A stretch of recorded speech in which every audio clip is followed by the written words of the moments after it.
Hello po, mga kapatid.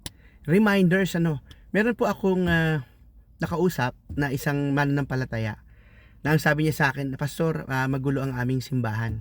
No? Sa meeting, may bangayan.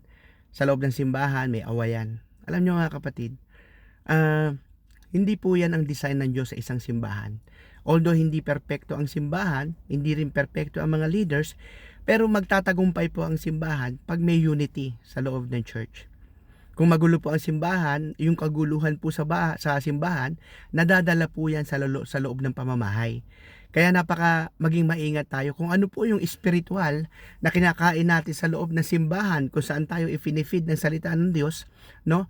Kung ano po yung nagiging emosyon sa loob ng simbahan, kung ano yung nadadala nating turo, nakikita, no? At napapractice pagdating po sa loob ng tahanan, mag-expect po kayo, papasok po yan. Pag magulo po ang simbahan, of course, magulo ang pamamahay.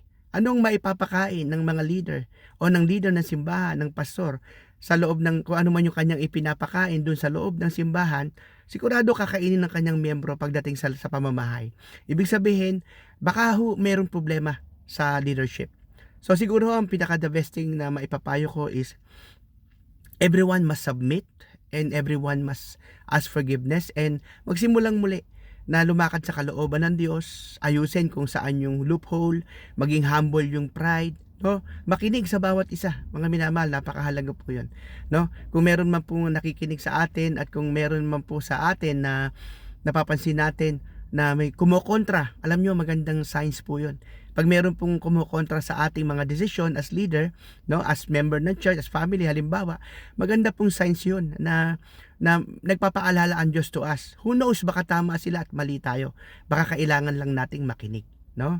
Muli po, ito si Pastor Al na nagpapaalala, no? Huwag niyo pong panatilihin sa loob ng simbahan ang kaguluhan.